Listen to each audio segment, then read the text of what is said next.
ओम शांति। ओम शांति। तो आज हमारी भट्टी का दिन है 95। कितने दिन शेष रहे हैं? 14। इन 14 दिनों के अंदर, इन 14 दिनों से पहले ही हम तो सभी मूल्यों को कंप्लीट कर देंगे। रिवीजन के दिन भी इन्हीं 14 दिनों के अंदर आएंगे। तो आज की जो मुरली है वो है 18 फरवरी 1983 की। 15 फरवरी के 2 भाग थे, एक भाग का कल टेस्ट हुआ था और एक भाग हमने मुरली यहाँ पर ली थी। सदा उमंग उत्साह में रहने की युक्तियां। तो ब्राह्मण जीवन में सदा उमंग उत्साह बना रहे, उसकी बहुत सारी युक्तियां हैं। मुरली में बाबा ने बताया है कि उमंग क्या होता है और उत्साह क्या होता है। सबसे पहले बाबा अमृत वेले से लेकर के पूरे दिन के बच्चों के जो साज हैं, मधुर मीठी बातें हैं, वो साज सुनते हैं। आज बाबा ने कहा मैं केवल बच्चों के साज जो सुने हैं, मीठी मीठी बातें सुनी हैं, दिल की आवाजें सुनी हैं, उनका रिस्पॉन्ड देने के लिए बाप दादा आए हैं। पूरा दिन बाबा इन नेचुरल साजों को सुनते हैं। नेचुरल साज का मतलब है एक साज जो बाहर से बजाया जा रहा है, जैसे बांसुरी है, ढोल है, नगाड़े हैं। एक साज वो जो भीतर मन से उठ रहे हैं, आत्मा के अंदर से उठ रहे हैं, जिन्हें बाबा ने कहा दिल की आवाज और दिल की मीठी मीठी बातें। तो बाबा ने कहा नेचुरल वस्तु तो सदा प्रिय ही लगती है। तो सब बच्चों के भिन्न भिन्न साज सुनते हुए बाप दादा बच्चों के सार में मुख्य बातें सुना रहे हैं। सबके दिल का एक ही उमंग उत्साह है। तो बच्चे जो अमृत वेले से लेकर के पूरा दिन बाबा से बातें करते हैं ना, उन बातों के अंदर बच्चे बाबा को क्या क्या बातें कहते हैं, तो बाबा उसका सार सुना रहे हैं। तो बच्चे दिल का एक ही उमंग उत्साह है कि मैं बाप का समीप रत्न बन सदा सपूत बच्चे का सबूत दूं। ऐसे मन की आवाज सभी की निकलती है, दिल की आवाज। पूरे दिन में हम बाबा को ऐसा कहते तो है ना कि बाबा मेरी बहुत इच्छा है, मेरे अंदर पूरा उमंग उत्साह है बाबा कि मुझे आपका सपूत बच्चा बनने का सबूत देना है। ये आवाज बाबा ने सुनी। ये उमंग उत्साह सर्व के उड़ती कला का आधार है। ये उमंग कई प्रकार के आने वाले विघ्नों को समाप्त करने में, संपन्न बनने में बहुत सहयोग देता है। ये उमंग का शुद्ध और दृढ़ संकल्प विजयी बनने का शक्तिशाली शस्त्र बन जाता है। तो उमंग उत्साह जिस आत्मा के अंदर होता है तो उसमें क्या क्या चीजें होंगी? पहला, उड़ती कला का आधार, विघ्नों को समाप्त कर संपन्न बनने में सहयोगी, और तीसरा है शक्तिशाली शस्त्र। लेकिन ब्राह्मण जीवन में चलते चलते, जैसे जब तक भट्टी चल रही है, मानो 21 दिन की भट्टी है तो पूरा उमंग रहेगा। क्लास है तो उमंग रहेगा। मधुबन है 5 दिन, 7 दिन, 10 दिन तो उमंग में है। सेवाएं चल रही है तो उमंग में है। 1 महीना, 2 महीना, 6 महीना, धीरे धीरे उमंग क्या हो जाता है? कम हो जाता है। फिर बीच में कोई प्रोग्राम आता है, कोई भट्टी आती है, कोई मधुबन का कुछ आता है तो फिर से उमंग हो जाता है। बच्चों के प्रोग्राम आते तो फिर से हो जाता है, नवरात्रि आती तो फिर से हो जाता है, शिवरात्रि फिर से, फिर धीरे चला जाता है, फिर ऊपर, फिर नीचे, फिर। तो बाबा ने कहा उमंग उत्साह सदा बना रहे, उसकी कुछ युक्तियां हैं। ऐसे 10 युक्तियां यहाँ पर लिखी हुई है। 10C, 10C वाली भी ये बातें हैं। सब किससे स्टार्ट हो रही है? C से स्टार्ट हो रही है। तो ब्राह्मण जीवन में उमंग उत्साह, सबसे पहले सुन लेते कि बाबा ने उमंग किसको कहा और उत्साह किसको कहा। उमंग किसको कहते हैं? उमंग खुशी, संकल्प आया, गुणों को धारण करने का संकल्प आया, शक्ति, संपन्न बनने का। बाबा ने कहा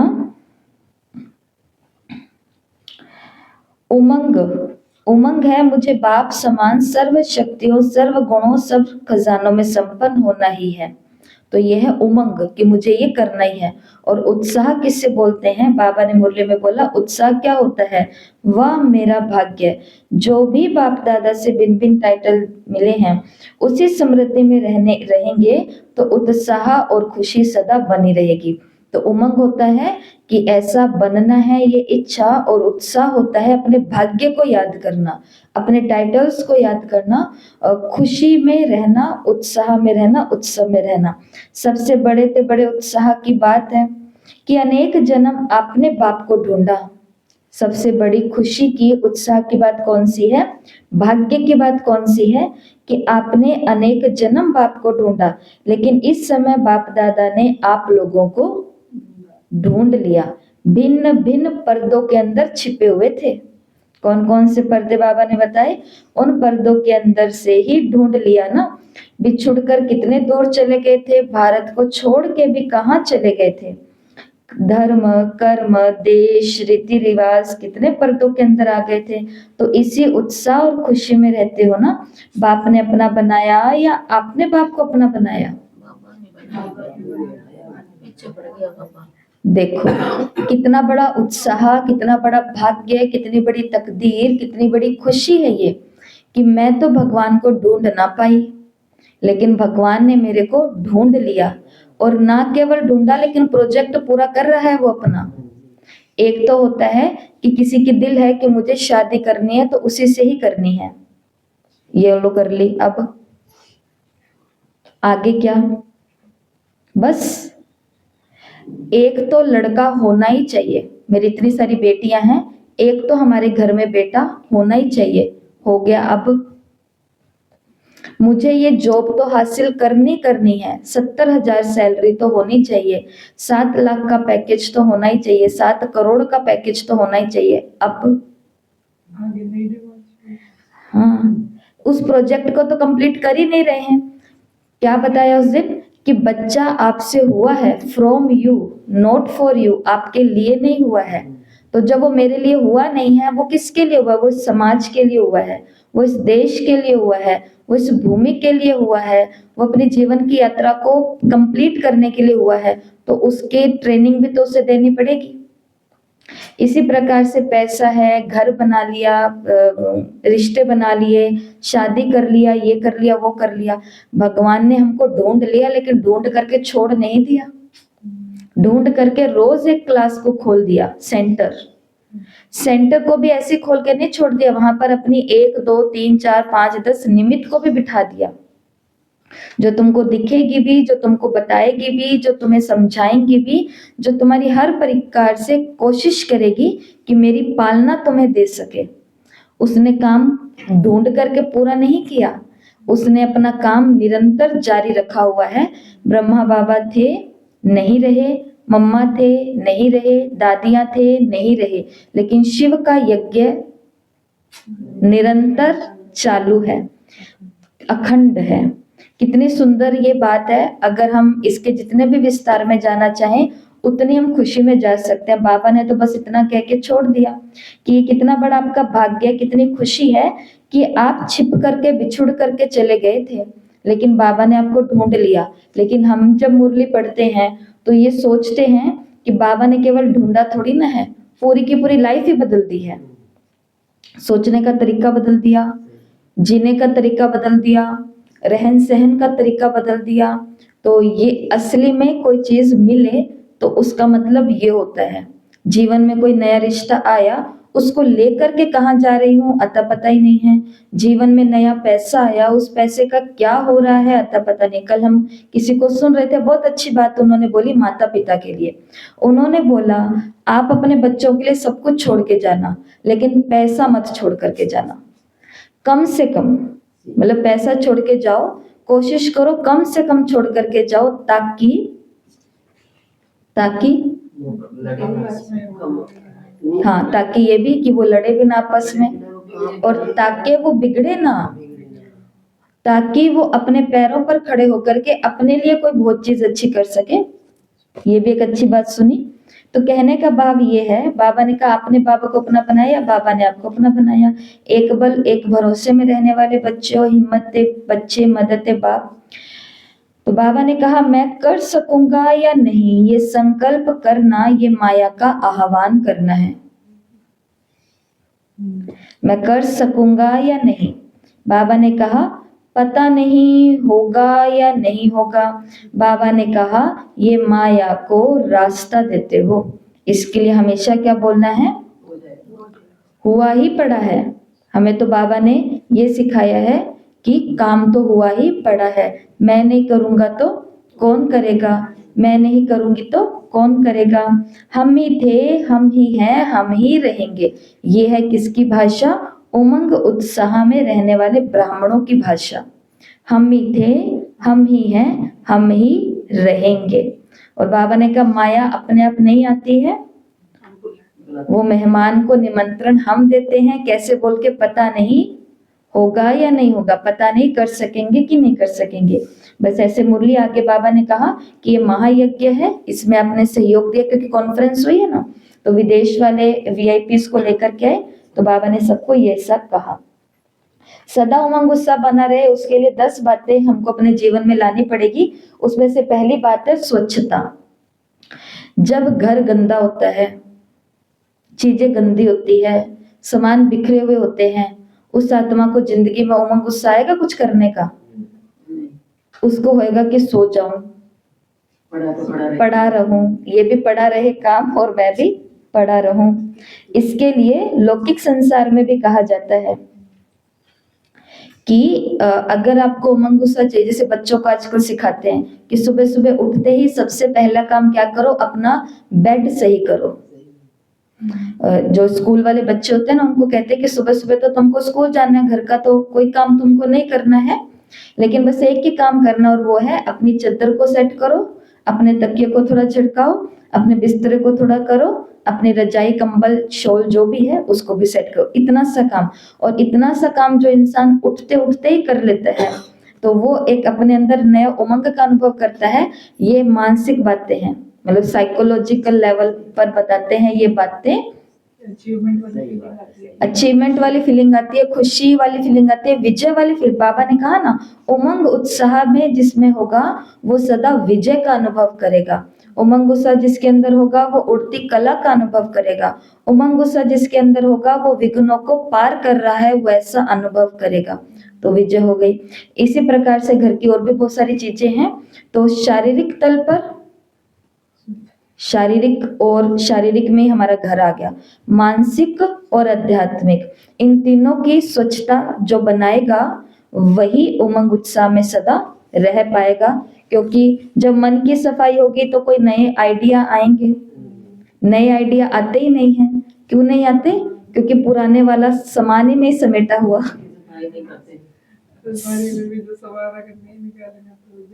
तो जगह कैसे बनेगी? इसके लिए शारीरिक, मानसिक और आध्यात्मिक स्वच्छता बनाए रखें। साफ सुथरा वातावरण और शुद्ध विचार उत्साहपूर्ण माहौल बनाते हैं।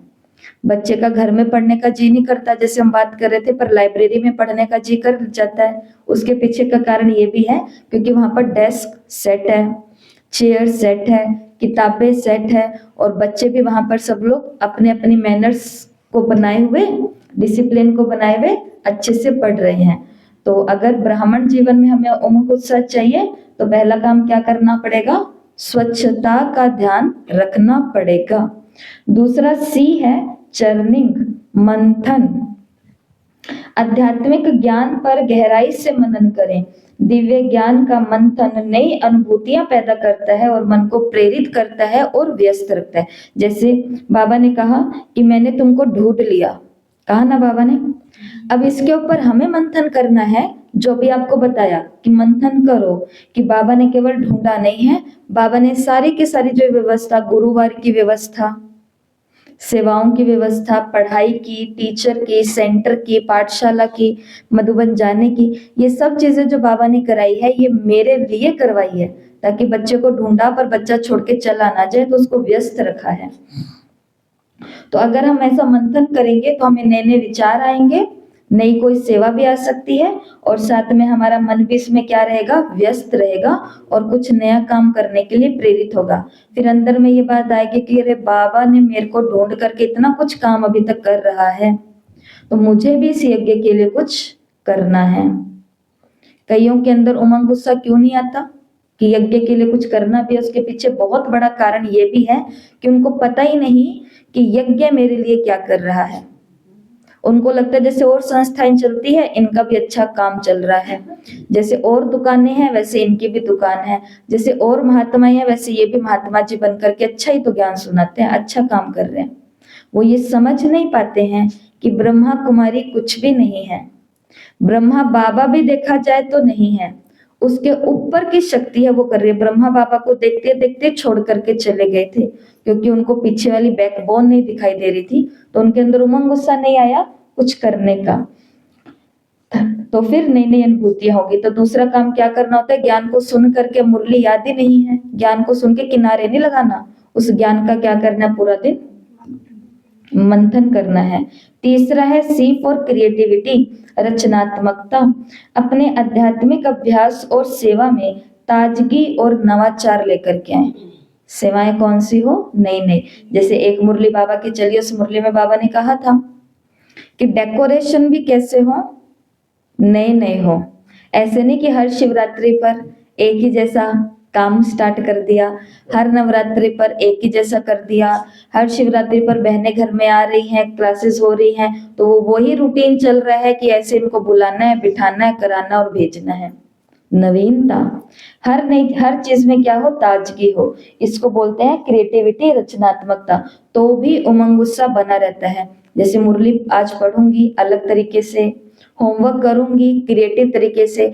अब जिन्होंने अभी तक होमवर्क नहीं किया, भट्टी के दिन रहे हैं कितने, आज को मिला करके 14 रहे हैं ना, आज को मिला के 15 हो गए। हाँ, तो आज के मानो आगे के 14 दिन है। जिन्होंने भट्टी के इतने सारे दिन निकाल दिए, 95 दिन, लेकिन अभी तक होमवर्क नहीं किया, वो अब करो होमवर्क, लेकिन कैसे करो, रचनात्मक तरीके से। जिन्होंने नहीं किया उनके लिए तो नया काम ही हो गया ना, उनके लिए तो नया काम ही हो गया, तो नवाचार। अगला है संगति, कंपनी। सकारात्मक और समान विचारधारा वाले आत्माओं के साथ रहें जो आपको प्रेरित करें और प्रोत्साहित करें। अच्छी संगति दृढ़ता और उत्साह को मजबूत करती है। कोई ढीले ढाले पुरुषार्थी के साथ ढीला ढाला पुरुषार्थी एक साथ मैच होएगा ये शब्द? तो किसी ऐसी आत्मा के साथ होगे कि ये क्या, ये मुरली है, खाली पढ़ो और ये लो जी हो गया, ये क्या होमवर्क है, ये क्या सेवा है, ये क्या है, ये तो सब ऐसे दिखावा है। एक माता का इतना बड़ा सारा इंग्लिश में मैसेज आया और उसने सिर्फ एक ही बात बोली है कि इससे हम बिजी रहते हैं, इससे हम प्रेरित होते हैं, इससे हमारे अंदर नए नए आइडियाज आते हैं और इससे हम सीखते हैं कि और भी कितना कुछ कर रहे हैं, हमें भी इनसे सीखना है। तो खुद को बिजी रख, लेकिन कंपनी कैसे होनी चाहिए, जो प्रेरित करे। सुस्त कंपनी ले ली तो एक काम कर रहे थे मुरली सुनने का, वो भी आजकल उन्होंने कह दिया घर बैठ करके सुन लो, तो वो भी घर बैठ करके सुनना स्टार्ट कर दिया, क्योंकि संगति का असर तो होगा ही होगा। कनेक्शन, अगला है संबंध। बाबा के साथ गहरा संबंध बनाए, उनकी उपस्थिति को निरंतर अनुभव करना आपको प्रेम, ऊर्जा और उत्साह से भर देगा। सुबह बाबा को याद किया तब सीधा रात को याद करेंगे, उस ब्राह्मण के जीवन में कभी भी उत्साह नहीं आएगा। किसके जीवन में आएगा, जो बाबा के साथ निरंतर कोई ना कोई नए नए संबंधों का अनुभव कर रहा है। अगला है कमिटमेंट, प्रतिबद्धता। जो काम करना है वो काम करना है, और वो काम कैसे करना है, 100% समर्पण के साथ करना है, इसे बोलते हैं कमिटमेंट। अगला 7वां है चेयरफुलनेस, प्रसन्नता। प्रसन्नचित्त स्वभाव से अपने और दूसरों के लिए हल्का और सुखद वातावरण बनता है।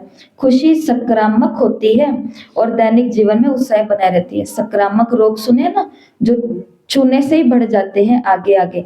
बाबा ने कहा खुशी भी कैसा है, ऐसी ही है, खुशी भी कैसी है, ऐसी ही है। एक जना खुश होगा उसको देख करके और भी खुश होंगे, और एक मुंह लटकाएगा उसको देख करके सबके मुंह लटक जाएंगे। तो खुशी, तो जीवन में अगर प्रसन्नता को बनाए रखेंगे तो ऑटोमेटिक ही क्या आएगा, उमंग, उत्साह आएगा, प्रेरित होंगे। अगला है स्पष्टता, क्लैरिटी। अपने आध्यात्मिक उद्देश्य और जीवन के लक्ष्य के बारे में स्पष्ट पता रहे। उमंग गुस्सा उस आत्मा को आता है जिसको पता है कि मुझे करना क्या है, मेरे जिंदगी का लक्ष्य क्या है। तो आज सोचना इस बारे में कि आपके जीवन का क्या लक्ष्य है, क्या लक्ष्य है। ये नहीं लक्ष्मी नारायण रटाया। ज्यादा से ज्यादा बाबा का परिचय सभी को देना। हाँ, जैसे लक्ष्य है कि ज्यादा से ज्यादा सभी आत्माओं को बाबा का परिचय दे। घर में फ्रिज से करने वाले आए 3, उन तीनों को क्या दे दो? बाबा का परिचय। घर में फॉर्म भराने वाला आए BLO, उसको भी क्या दे दो? बाबा का परिचय। लक्ष्य होएगा तो उमंग उत्साह बनेगा। जिनके पास लक्ष्य ही नहीं है, मुरली क्लास में जाना है, अमृत वेला करना है, भोग खाना है, ये करना है, वो करना है, बस कोई उद्देश्य ही नहीं है, तो उन ब्राह्मणों के जीवन में कोई भी प्रकार का उमंग उत्साह नहीं है। तो स्पष्टता। अगली है देखभाल। किसकी देखभाल? अपने शरीर की देखभाल, अपने मन की देखभाल और अपने आध्यात्मिक अभ्यासों पर पूरा ध्यान रखना है, तो ही आपका उत्साह बनेगा। जिसको कहते हैं ना घसीट करके चलता रहे। शरीर में अब कोई तकलीफ आ गई, वो तकलीफ आई है, वो घसीटते घसीटते चल ही रही है, उसका कोई निवारण भी तो होएगा कहीं ना कहीं। मन में कोई बात आ गई, उसको घसीटते घसीटते लेकर के जा रहे हैं, उसका कभी निवारण भी तो होगा कोई ना कोई। इससे बोलते हैं अपनी ख्याल रखो, क्योंकि एक बार खुद की हालत खराब हो गई तो फिर कोई पुरुषार्थ कर पाएंगे। और लास्ट है सेलिब्रेशन। सेलिब्रेशन का मतलब है अपने आध्यात्मिक उपलब्धियों का जश्न बनाए। जैसे 1 साल कंप्लीट हुआ, मत बनाओ, किसने कहा है? 1 साल कंप्लीट हुआ, किसी ने हमको कहा था कि आपको सेलिब्रेशन करना है, केक काटनी है? नहीं कहा। लेकिन जिस आत्मा के अंदर उमंग उत्साह होगा और उमंग उत्साह औरों तक पहुंचाने के लिए वो आत्मा क्या करेगी? अपने जीवन के छोटी छोटी प्राप्तियों का जश्न मनाएगी।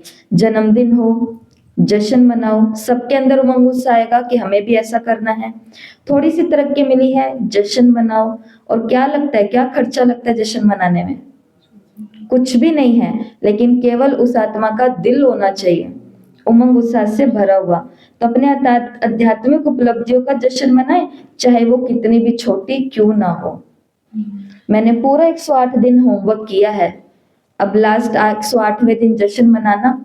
जिन्होंने पूरा किया है सबके साथ सेलिब्रेट करना, तो उससे क्या होएगा? अगली भट्टी में औरों के अंदर उमंग आएगा कि मुझे भी ऐसा करना है। तो बहुत तरीके हैं, लेकिन बाकी ना करो तो किसी ने मजबूर नहीं किया। लोगों के घर में खुशियां आती रहती है, लेकिन मुंह ऐसे फूले हुए रहते हैं जैसे कि पता नहीं भगवान ने इनके ऊपर ही कोई बेरहमी कर दी। कोई बात का जश्न ही नहीं मनाते हैं, एंजॉय नहीं करते हैं, सेलिब्रेशन नहीं करते। और एक तरफ दूसरी आत्मा है जो 2 आत्माओं को ज्ञान सुना देगी तो भी उससे कंट्रोल नहीं होगा, उसका भी फ्रूट खिला देगी सबको कि आज मैंने सेवा करी। ये बात होती है सेलिब्रेशन। अब ये जिसके जीवन में 10 C होंगे वो आत्मा सदा उमंग उत्साह में रहेगी। तो क्या आपको अपने ब्राह्मण जीवन जो बचे हुए साल है कुछ उमंग उत्साह से बिताने हैं या सुस्ती से ढीले ढाले से? C लेकर के आएंगे, 10 C लेके। इसको भी बहुत बढ़ा सकते हैं, लेकिन ये 10 काफी होंगे, इन्हें याद रखना, ठीक है। और आज का 2 छोटा सा काम है, रचनात्मक फोटोग्राफी। चित्र बनाना नहीं है, फोटो खींचनी है। किसकी फोटो खींचनी है? कोई भी ऐसे सीन की फोटो खींचनी है जो आपको ये दिखा रहा है कि ये उमंग उत्साह है। जैसे कि एक बच्चा है, खेल रहा है, उसकी फोटो खींचो, उससे क्या दिखाई देगा? उसका उत्साह दिखाई देगा, उमंग दिखाई देगा। और चिड़ियाएं हैं, उड़ रही है, अच्छा सारा सूरज निकला हुआ है, बच्चे खेल रहे हैं, गुब्बारे उड़ा रहे हैं, कोई डांस कर रहा है, एकदम मगन है, मतलब वो वाला डांस नहीं, अच्छे वाला डांस, प्रभु के प्रेम में मगन है। तो वो चीज भी औरों को क्या दिलाती है? उत्साह दिलाती है, उमंग दिलाती है। तो ऐसा कोई भी तस्वीर खींचनी है जो प्रकृति, लोगों या वस्तुओं से उमंग उत्साह को दिखाती है, बस खींच करके ग्रुप में भेजनी है। ठीक है, ठीक है। बनानी नहीं है और ना यूट्यूब ये गूगल से लेनी है। जो पौधे जो नए नए उग रहे हैं, नई कली निकल करके आ रही है, और एक उत्साह का जार, ये बहुत अच्छा एक काम है। ये देखो, ये फोटो उमंग उत्साह की है ना? ये उत्साह की फोटो है ना, इसमें सूरज भी आ गया, व्यक्ति भी आ गया, आपने कहा फूल तो वो भी आ गए। ये तो आपको डेमो दिखा रही हो ना, फोटो खींचनी है। जब पार्क में कोई झूला झूल रही है, हाँ, उमंग उत्साह के साथ में, या तो पुष्पा बहन को ले जाना, ये झूला झूले के फोटो खींच लेना, उमंग उत्साह से खींच।